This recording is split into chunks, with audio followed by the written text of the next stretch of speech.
We may see a mini boom in Australian property prices in the next 6 weeks. The government is only days away from announcing the 2026 budget announcements, and off the back of that, we may see a mini boom prior to the 1st of July changes. So what exactly is happening? Well, first of all, there's going to be changes to capital gains tax, otherwise known as CGT. The expectation is they're going to pivot from the 50% discount, where if you make a gain of $200,000, you can halve that gain to $100,000 and push that into your income tax return. What they're now proposing is potentially an indexation method or a transition period. We don't know the exact laws and changes yet, but we know based on the leaks, based on what's being speculated at online, that they are going to reduce the capital gains tax from 50% to potentially 33 or 25%, with likely an indexation method that was run in the 1980s. We're also potentially seeing the changes to negative gearing limits. There's speculation that it could be completely removed, which I think would be a big change and an immediate change, but they're more likely to reduce negative gearing limits to allow investors to have 1 or 2 properties potentially, or up to a certain dollar figure cap in terms of negative gearing benefits. So with these two major changes, we're potentially going to see a mini boom in property prices in the next 6 weeks. Now, why do I think this might take place? Is because of when they push the grandfathering.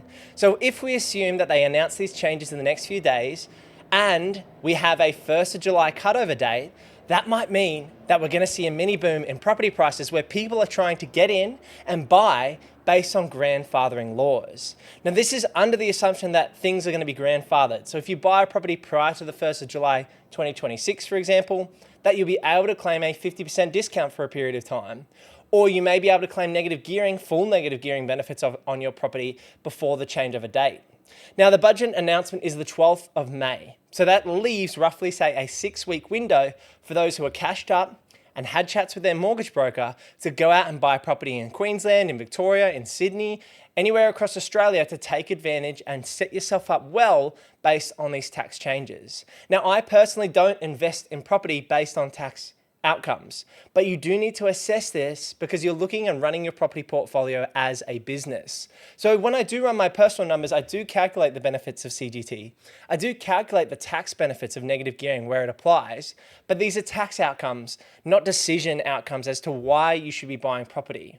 Now, if you were already in the process of potentially looking to buy a property in the next 1 to 3 months, then bringing that decision making forward may well suit you in this window, because we are expecting these changes to be announced on the 12th of May, and we are expecting there to be some grandfathering and a changeover date. Now, I'm going to be releasing content as the budget gets released and giving you my insights and thoughts. But what would I buy at different budgets at this point in time? Because our business, Purpose Property, buys across Queensland and Victoria at this stage.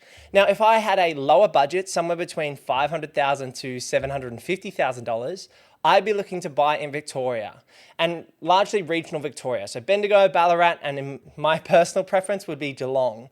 These markets have really strong midterm fundamentals. They're currently compressed in terms of their property prices. They've had very low growth the last 5 to 7 years, and I see really good value in that 500 to 750K budget in Geelong.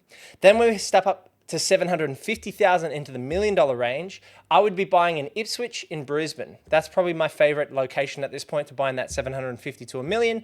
Still sub $1 million, can get 800 square meter plus blocks with development upside. Then when we're stepping into the $1 to $1.5 million range, I would be suggesting inner Brisbane. So the outer edges of Brisbane, the middle ring, and then the inner ring as well, depending on the block sizes. Ideally looking for sites with granny flat potential. North of $1.5 million, I would start to consider unit blocks in outer regional locations. So northern New South Wales, southern Queensland, Logan even. You can get unit blocks between that $1.5 to $2.5 million range. And north of $2.5 million range, I'd be suggesting to buy multiple properties or to even look at commercial property from those price ranges. Now, most investors are going to sit between the 500 to 750K bracket and the 750 to 1.5 bracket.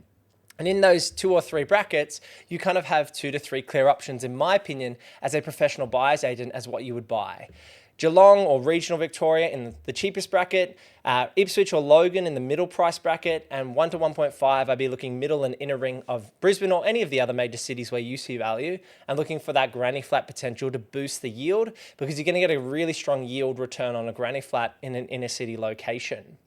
So those are the key changes that are anticipated. Those are the things that I will be looking at right now in terms of exact price points. And I think you need to be ready. So I will be having a chat with my mortgage broker if I was you now. I wouldn't wait until the budget announcement, and I wouldn't wait until the end of financial year for my tax returns to come through. There are lots of lenders out there, if you're a business owner or even a PAYG employee, that will look at your income and give you borrowing capacity, and they might not be the big banks. So I would be having a chat with my mortgage broker right now, and you can have a chat with mine in the link in the description down below, and getting ready to buy in the market if I'm in a position. You always want to be sharpening your position. Now, we've had the interest rate rise as well off the back of the last week. So the RBA did raise rates again, another 0.25%, and we're back to where rates were only 12, 18 months ago.